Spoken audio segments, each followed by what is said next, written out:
Every agency knows this moment. Your client asks, "Is this working?" And you're scrambling for a clear answer. Our media measurement and attribution partner, Arima, solves this. They give independent agencies a privacy-safe way to prove media performance. No cookies, no PII, no data science team required. One agency using their platform saw 18% ROI growth and 25% better audience reach efficiency.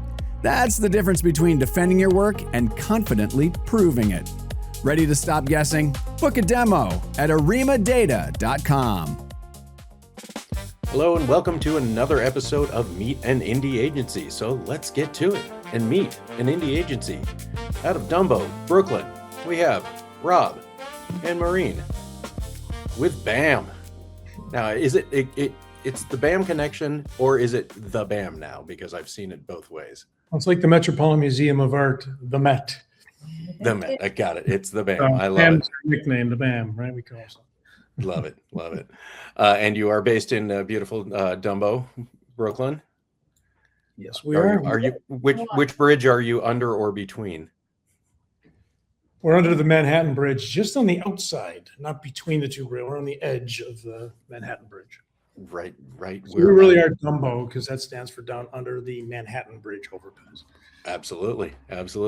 Well, welcome and thank you for being a part of this, and thanks for taking the time today. So let's get right to it. What is the BAM best known for? The BAM is best known for. We talk about it all the time in all of our meetings. Simplicity. You know, our skill, I think, that we have is to distill things down to the essence of a brand. What's really important. We go through all the noise, all the distractions, and we zero in on the thing that matters the most. And then we bring that to life creatively. And I think a lot of times when we talk about this, people think simplicity means simpleton.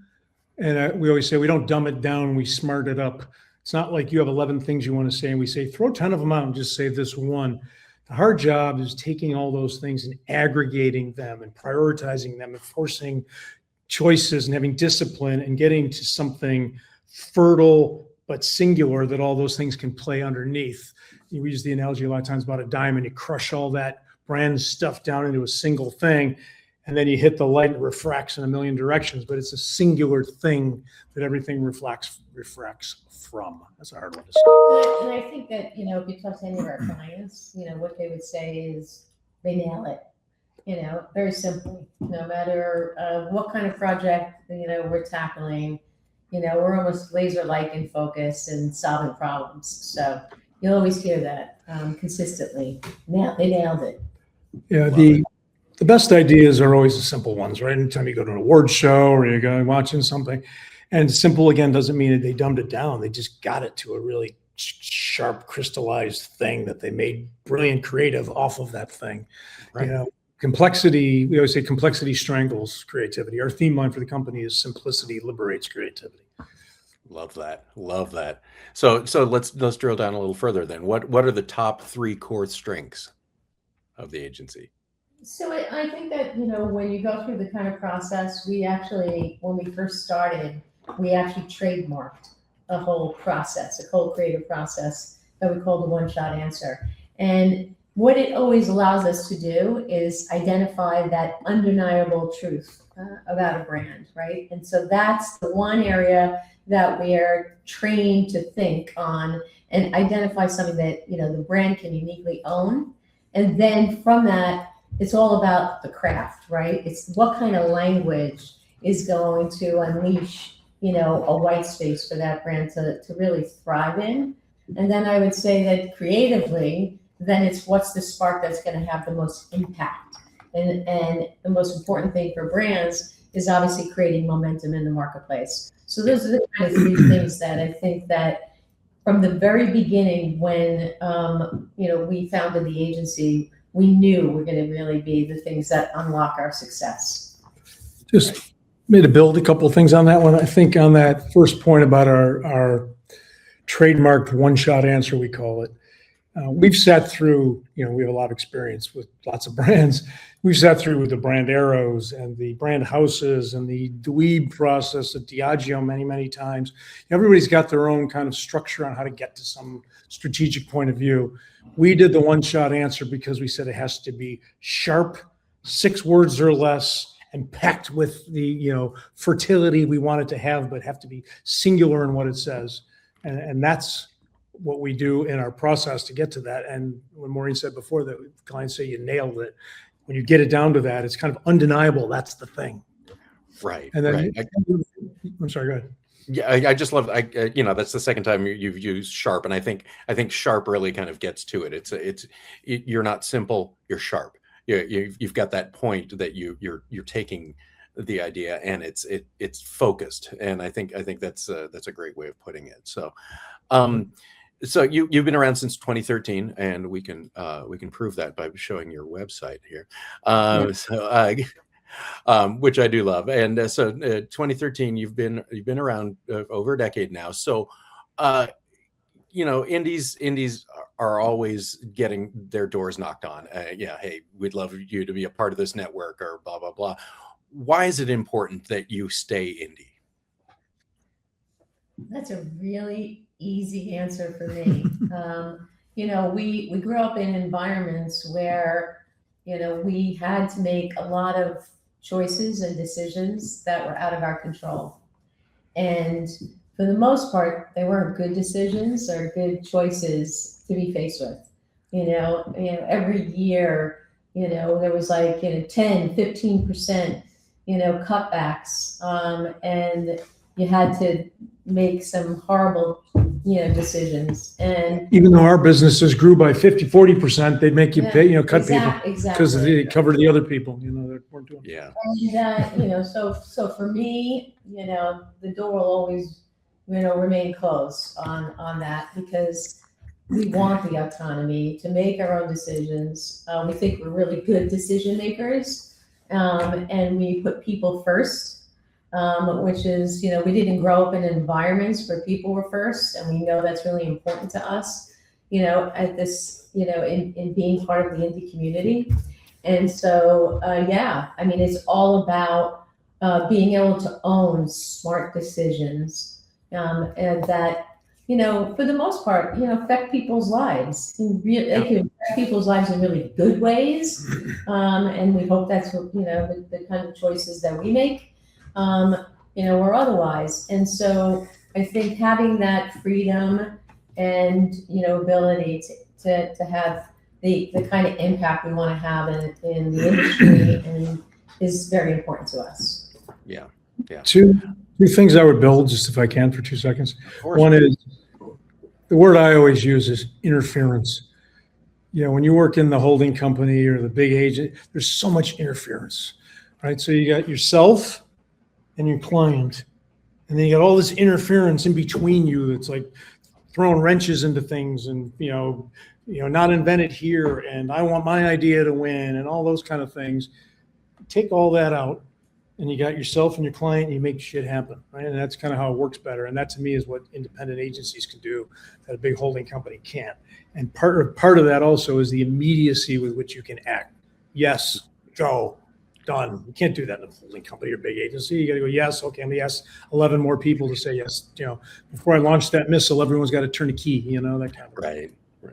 Right. And so, is it important to your clients? Are they coming to you because of your independence and because of, obviously you've done great work over the years, but are they coming to you and say, hey, we really want an independent voice to help us get our message out there?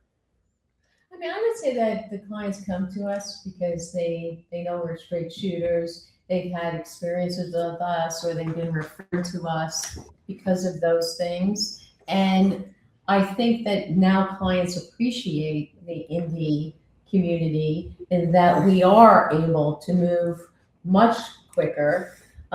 We have far less layers in bureaucracy in getting to really good places. And I think that they appreciate that. Yeah. I think the the indie part that I think they like is the smaller core group that makes it happen, right? The people in the room are the people in the room, and you're going to get it done. And it's not, oh, now it's off over here, and then it comes back, and then somebody throws a comment from 2 weeks into the process from somewhere else. This is the team. We're going to make it happen, lock arms, and go.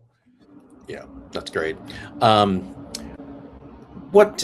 So on that, what is the main reason maybe a brand would want to work with you, with your agency? Why are they coming to you? What's the main reason? So I think that first and foremost, we solve problems, right? And so, I think the insightful process that we have has been a main attraction. When we sit in a room with clients, when we first started, we would ask them each at the table to on a piece of paper, write 3 words that define your brand. And then we'd collect them at the end and we'd say, okay, they'd have 15 different versions of what it is. And so I think that they appreciate the fact that we have a way of getting at things that can really make a difference for their business. I'm going to answer Maureen's. She kind of answered what I would usually answer. I'm going to answer what she would usually answer. ROI. Right? We're in the business of selling stuff, right? And I love making all this stuff. We always talk about there's 2 things any communication is trying to do: transact, attract. Yeah, that's it. I've yet to come up with anything else in the world that you could tell me something else it's supposed to be doing. Okay, entertaining. Okay, that's a way of attracting people, right? Okay, whatever it is. So you're in it for the sale. The only difference is, we say this all the time, is a sale now or a sale down the road. So if I'm transacting you, I'm targeting you. I got all my data. I know who you are. You're in the market. I'm going to transact you, get that ROI. And if you're in that upper funnel space, I'm trying to attract you, bring you in so I can move you down and transact you later. So ROI drives everything. No one gives you $1 million and says, go have fun with it and don't sell anything. Right. Yeah, go have fun. I love it. I wish they would, but well, you can have fun and have ROI. Yeah, mutually exclusive, which I think a lot of people in my past, I think, thought those were mutually exclusive to some degree. That if you're selling stuff, then you can't be very good. Right. And that's why B2B is still kind of emerging, is it because people thought, okay, to be B2B, you have to be boring. And that's not the case at all. Everybody's a consumer, right? Well, that's not one of the B's in B2B, boring. B to boring. Yes. So you've obviously worked with a lot of brands, and I love the fact that you had cards and you had them write down. So what have you learned from those brands over the years that has helped make the agency better? This will be the fun answer, right? Consistency pays off, right? It pays dividends. So many brands jump. There's just a lack of commitment. And I think that the brands that have demonstrated ROI are those that, can really stick with it and commit to a messaging. And that doesn't mean that you don't have a lot of runway with it. It just means that you need to, Barb always talks about the lines in the tennis court, right? You need to know where, to place the ball. Right. I don't know if it's shots in or out if you haven't got any lines, right? So when people are coming to you with work, the other thing I would say is that I wrote another blog. So I wrote a lot of long-term vision in a short-term world. And I think I wrote that 22 years ago, I think it was. And I think now more than ever, it's more important. And I've recrafted it since then to update it. But it doesn't mean a slow burn, the old 6 months, we're going to have a campaign, we're going to run. Nobody can wait for that anymore. The world's past that, right? But you still need a vision that is long-term. We have a thing we do here. We call it brand builders and brand bangers. And the brand builders are that vision and that work that keeps driving what makes you different over and over. And the brand bangers are the ones that come in and make that noise and get you impact in a short-term little window like the world wants now. And what all of you guys write about. You don't write about, oh, what a great headline and a great brand campaign somebody did. You write about that activation they did, that weird partnership that they did. So, the bangers are trying to do that part of the program. But you got to keep the builders. You got to keep the stuff that's why you are different over and over again. Absolutely. Absolutely. Let's talk talent. How many people at the BAM now? So Let me go count. I always say that we're like a blowfish model, right? So we have like a 25 core, and then as different projects come in and out, we balloon out. And so, back when we were doing Super Bowl commercial for Yellowtail, we were probably up at 50 or 60 people, to pull off all of the things that needed to get done, and then we shrink back down. Yeah. I would say, this sounds like a classic creative guy bullshit answer, but small on purpose, right? If we want to be core, right? Because nowadays we call it core plus crowd. We got a core group of people that work here that drive shit. There's a crowd of people out there in the world now that you can tap into when you need them, right? I know other agencies, I've heard, Noel and those guys talk about the nest and the swarm. We've been doing the core plus crowd like since I think 2014, almost a year into it, this blowfish thing. If you've got your core people, do I need an executive producer sitting here all day when I'm doing, I'm not doing big time, productions over there. I'm doing all social media. I need social media people today. Right. Tomorrow I need an executive producer. Do I need coders? Do I need, I bring them in when I need them. And my core group are my thinkers, the people that are here that do the work and come up with the stuff. Then we bring people in to help us make it all. Got it. So why should talent then put the BAM on their list if they're looking for a new gig? Oh. Hey, go to our TikTok account. Yeah. It's like we've gone viral with that thing several times, and it's not a classic agency account, if you will. I mean, it's not like I go there and feature client work or talk about the industry. It's again, it's owned by our employees, not, we participate when they tell us the foolish things that we have to do. But, we have insightful, insightful things on there. Like we did a whole generational, the lingo differences in lingo. And so, I think that gives you a real good sense of who we are. And the kind of and then it's fun, right? It's fun. I like to think it's fun to work here. Maureen's in the video. How many did that get? Like 4 million views, where she's going around trying to get people to do their timesheets. Very fun. She's in the toilet next to that kind of. I got stopped on the street one time. Someone recognized it. Yeah. As part of that fun and all that, we have a little mantra. We try to codify our culture to joyful success. Right. And we don't always achieve it, but we achieve it a lot. Right. Not everything's, roses and rainbows, but you're having success and you're doing it joyfully. It's what we're trying to strive for. Right. The other thing I would add, just on the creative side of it, is best idea wins. That's why you should come here. I'd say this all the time to people. You come here, first meeting again, if you got a great idea, we're using that idea tomorrow, we're making it. Yeah. That doesn't happen in big agencies ever.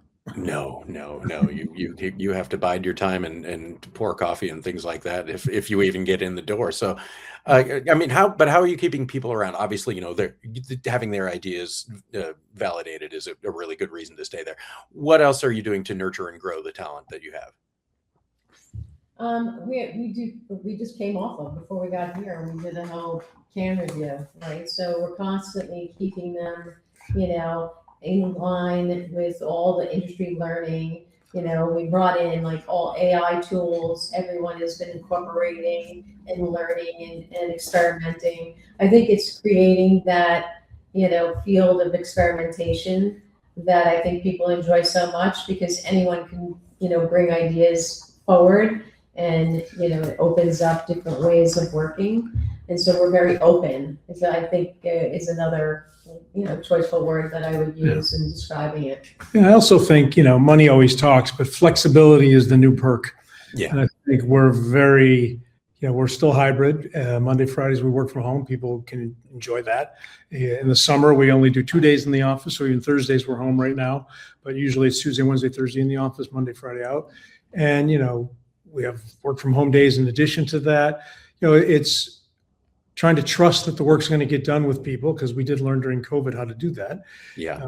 And knowing that that's really important to people, that they can have that flexibility and when they need it. And we also get to hone our creativity through paint, our paint and sips. We do them once a month. I love it. I love that. We get to watch a video and do our best to complete it. Next thing we'll be doing is putting in a ping pong table. That will not happen. That's But funny. it is nice to create, and the art directors have a little edge, but sometimes people surprise you. Yeah, I was going to say, a copywriter like me is probably like, oh, I have to draw. Copywriter. Yeah. I get it. All right, let's have a little bit more fun, and let's in a little block we call Weirdos, Misfits, or Underdogs. Do you consider yourselves weirdos, misfits, or underdogs, or possibly a combination?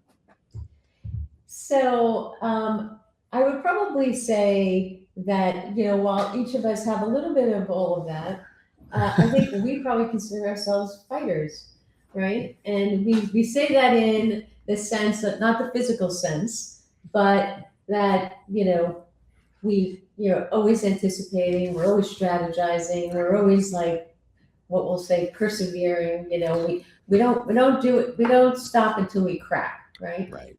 And it's kind of like how we work, and it's kind of the spirit of BAM, right? The name is not just an acronym. It's really the spirit of the company. Yeah.